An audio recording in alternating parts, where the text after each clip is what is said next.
Neste primeiro exemplo, envolvendo os cálculos através do método simplex, meu objetivo não é resolver completamente o problema. Pelo contrário, eu queria trabalhar algumas ideias iniciais que serão de extrema importância para que a gente possa futuramente resolver problemas completos envolvendo o método simplex. Tá? Para isso, eu escolhi o exemplo 6 da apostila. Eu sei que a letra está um pouquinho pequena, mas vamos lá. E aqui, nossa meta é resolver esse problema através do método simplex. Bom, em primeiro lugar, será que esse problema está na forma padrão? Para estar na forma padrão, é obrigatório que o nosso objetivo seja maximizar e que todas as inequações sejam no modelo menor ou igual, com exceção daquelas que definem a variável. E são. Pronto, tudo bem. Já percebi que esse problema está na chamada forma padrão. E agora, o que eu faço? Bom, eu falei para vocês na definição que o método simplex trabalha sempre com equações. Então, o primeiro passo é transformar cada uma dessas inequações em uma equação. E como que faz isso? Bom, tenta imaginar que dos dois lados da desigualdade fosse como uma balança. O lado esquerdo e o lado direito. Como a inequação está com a boca fechada para o lado esquerdo, significa que o lado esquerdo é menor ou igual ao lado direito. Então tenta imaginar que do lado esquerdo é menor e o lado direito é maior, tá bom? Tá.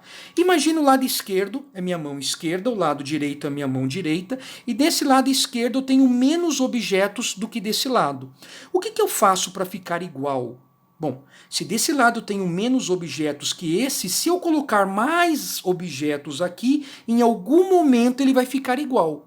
Concordam comigo? Então essa é a ideia de você transformar uma inequação numa equação.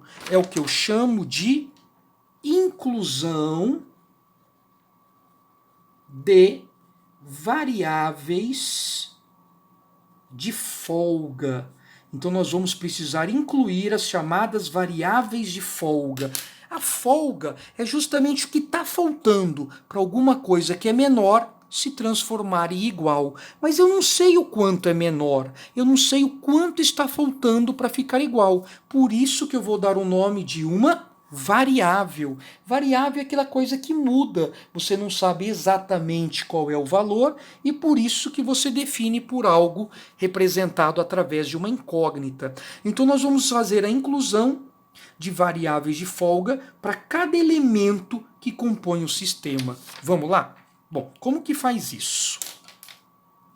Pega a primeira inequação, 0,7x mais 0,4y, que é menor ou igual e você gostaria que se transformasse em igual a 1000.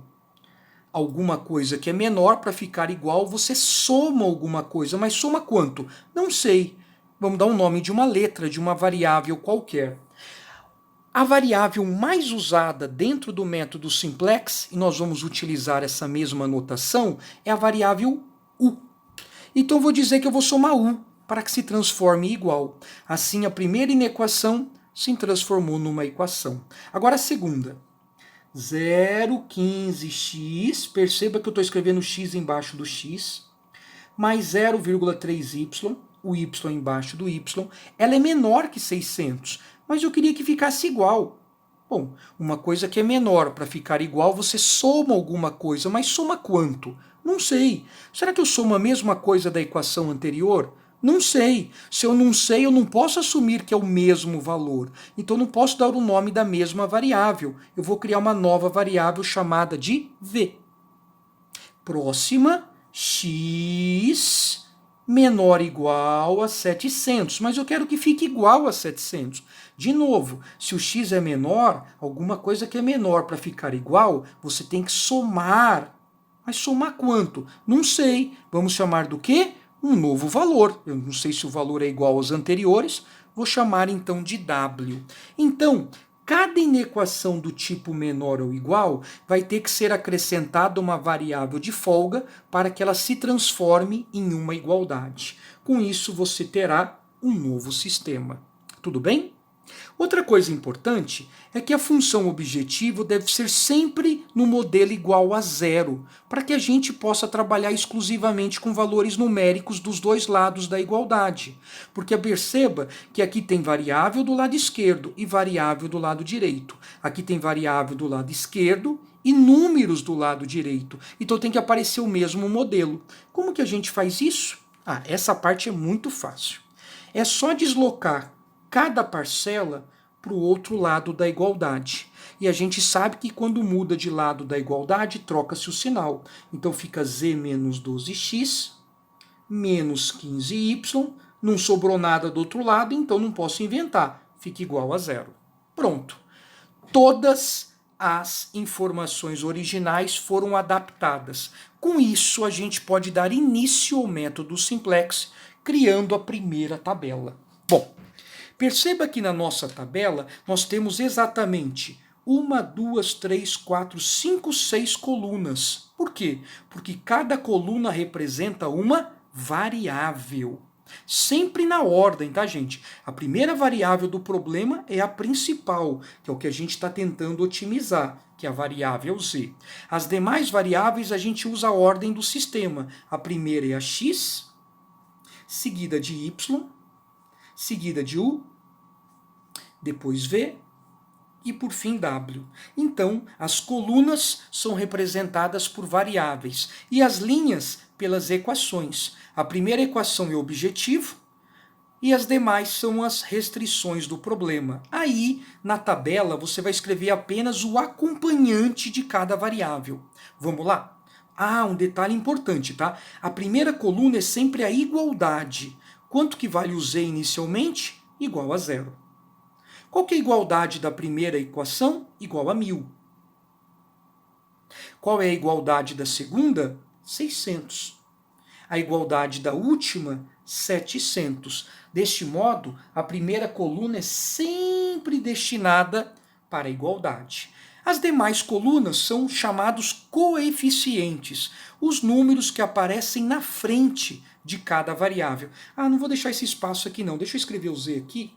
X, Y, U, V, W. Deixa eu riscar aqui para não ficar tão longe, já ficar dentro da tabela, tá bom? Vamos lá. A primeira é a função objetivo. Função objetivo, vamos lá? Qual é o coeficiente de x? Menos 12. De y, menos 15. É o número que está na frente da variável. U, não tem U nessa equação, professor. Então de U é zero. Não tem V e também não tem W. Tudo bem? Agora, a próxima equação é a primeira dentro do sistema. Quem que acompanha o x? 0,7. Y, 0,4. U, 1. V não tem e W não tem, 0,0. A próxima acompanha o x é 0,15. O y é 0,3. O U não tem. O V é 1. W não tem. E é igual a 600, igual a 600. A última acompanhante do x é esse número que está aqui na frente, invisível, então faz o papel do 1.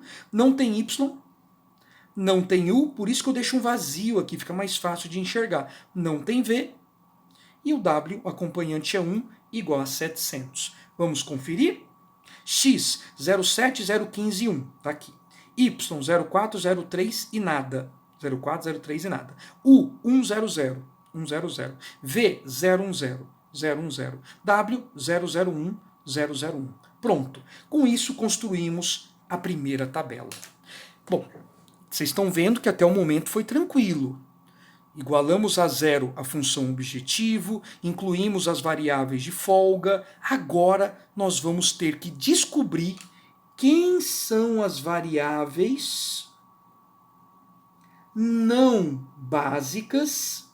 Os nomes são meio estranhos inicialmente. E quem são as variáveis básicas do problema? São designações que o método simplex utiliza. Bom, deixa eu escrever aqui no meu rascunho para poder explicar. Quem são as variáveis não básicas. Assim você pode anotar no seu caderno também. As variáveis não básicas são sempre as originais do problema. Sempre. Ah, professor, as variáveis que já tinha no início do problema? Sim, no início do problema aparecia quem? XY, XY, XY, X. Só apareceu essas. Então as variáveis não básicas nesse problema são X e Y. Tudo bem? Tudo bem, né? Agora eu vou explicar quem são as variáveis básicas de um problema na forma padrão. Opa, quem são as variáveis básicas? As variáveis básicas são as variáveis de folga, aquelas variáveis que você criou no seu problema. Então, as variáveis de folga, aquelas que não existiam, U, V e W, são as chamadas variáveis básicas. Tá. Outra coisa importante. Toda variável não básica, toda, é sempre igual a zero. Por quê? Porque a partir do momento que eu igualar a zero x e o y, o que eu estou querendo dizer? Eu estou querendo dizer que o primeiro ponto a ser investigado é a origem. Aí alguém fala, professor, mas eu nunca vi a origem ser a resposta. Eu sei disso, mas a gente precisa partir de um ponto inicial. Que ponto? Origem é o ponto mais simples para nós darmos início. Então, por isso que a gente sempre define como variável não básica as originais do problema e sempre igual a zero para a gente poder partir da origem. Tudo bem? Bom, beleza. Agora que nós fizemos isso, nós vamos identificar os valores das variáveis básicas. Como que eu identifico isso? As variáveis básicas são sempre, sempre, sempre igual ao seu respectivo valor na tabela. Como assim, professor? Bom, vamos olhar para o U. O U se localiza nessa coluna. O único valor de U é o 1. E para você descobrir a sua igualdade, é só você olhar lá para o igual. Lembra que o igual era a primeira coluna? Isso significa que o U inicialmente é igual a quanto? 1000. Vamos ver se vocês entenderam. O V. O V aparece nessa equação, que tem coeficiente. Quanto que vale o V? O V é igual a 600. E o W? O W aparece na última equação. W igual a quanto? 700. Professor, não tem um jeito mais fácil? Dá para olhar para o sistema. Pensa comigo. Vamos supor que o x e o y vale zero. Alguma coisa que vale zero some. Se sumir, o U passa a ser quanto? Ah, olha que fácil. U igual a 1000, V igual a 600, W igual a 700. Pronto, essas são as variáveis básicas. A última coisa que eu pretendo fazer nesse momento é descobrir qual variável deve entrar na base e qual variável deve sair da base, que é o ponto inicial para a criação da nova tabela no método simplex. Quem entra e quem sai. Vamos criar a nossa teoria? É um padrão. Como que eu faço para descobrir qual variável entra na base? Interrogação. A resposta é a seguinte: a variável que entra na base é aquela que possui o maior valor negativo na primeira linha da tabela. A primeira linha significa a função objetivo. É assim que descobre a variável que entra na base. Então olha para a primeira linha está aqui. Tem valores negativos o x e o y. O maior negativo é o y. Então eu posso afirmar que o y entra na base. Entenderam como que descobre? Olha para a primeira linha e vê o mais negativo. Se tiver dois com o mesmo valor, aí você que escolhe. E a gente faz um círculo na variável que vai entrar na base. Ok? E agora, professor, como que descobre qual variável vai sair da base? variável que sai da base? Resposta. A variável que sai da base é necessário fazer alguns cálculos. Que cálculo? Nós vamos dividir o valor da igualdade pelo coeficiente correspondente à variável que entrou na base. Nossa, que complicado. Não, eu vou explicar, calma aí. Vamos dividir o valor da igualdade pelo coeficiente correspondente à variável que entrou na base. Então vamos lá. Que variável que entrou na base? O y. Então você vai pegar os candidatos, que é u, v e w, que aparecem nessas três equações, e tua primeira só serve para descobrir quem entra, as demais servem para descobrir quem sai. E vai pegar o valor da igualdade, lembra que o valor da igualdade se encontra sempre do lado esquerdo? E vai dividir pelo correspondente da variável que entrou. Entenderam? Então vamos lá.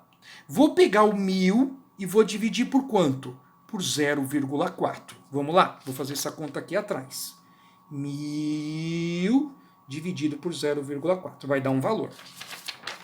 Depois eu vou pegar os 600, olha para a coluna do y, e vou dividir por quanto? Pelo correspondente do y, que é o 0,3. Eu vou pegar os 600 e vou dividir por 0,3. E por fim, na última eu vou pegar os 700 e vou dividir pelo correspondente, que é o 0.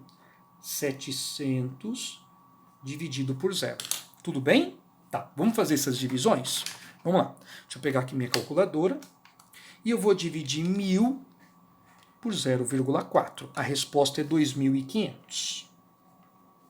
Agora eu vou dividir 600 por 0,3. A resposta é 2.000. E por fim eu vou dividir 700 por 0, mas é impossível dividir. Tá. E aí? Qual desses dois valores eu utilizo? Tá, agora é importante eu terminar minha teoria explicando que você vai fazer a divisão e vai pegar qual? O menor valor. Quem gerou o menor valor é quem você utiliza. Então qual é o menor valor? 2.000 ou 2.500? 2.000. O 2.000 foi dividindo 600 por 0,3. Então, 600 dividido por 0,3 corresponde a qual variável? Variável coeficiente 1, que é a variável v. Então, é o v que sai da base. Isso significa, então, que o y vai entrar na base e o v vai sair. Elas vão trocar de lugar, só que com isso esses valores vão ser alterados. Ok? Então, eu acho que ficou claro como que faz para descobrir qual variável entra e qual variável sai da base. Lembre-se dessa teoria. Quem entra é aquela que possui o valor mais negativo na primeira linha, na função objetivo. Para descobrir quem sai, tem que fazer cálculos. Divide o valor da igualdade pelo correspondente da variável que entrou. O menor valor corresponde à variável que vai sair da base. Ok? Bom, feito isso, deixa eu circular. Lembra-se que essa primeira equação estava sendo representada pelo U. Deixa eu escrever o U aqui do lado. A segunda pelo V e a última pelo W. Então eu descobri que 600 dividido por 0,3 corresponde à variável que saiu. Aí nós vamos fazer o cruzamento de quem entrou com quem saiu. O cruzamento é chamado de elemento pivô. Qual é o elemento pivô, então? É o 0,3. Quem entrou? Y. Quem saiu? V. Cruzamento, 0,3. Então, o elemento pivô é 0,3. Tudo bem? Tá. Agora, falando um pouquinho sobre o elemento pivô. O elemento pivô deve ser sempre igual a 1. Nossa, e se não for 1? Eu diria que raramente vale 1.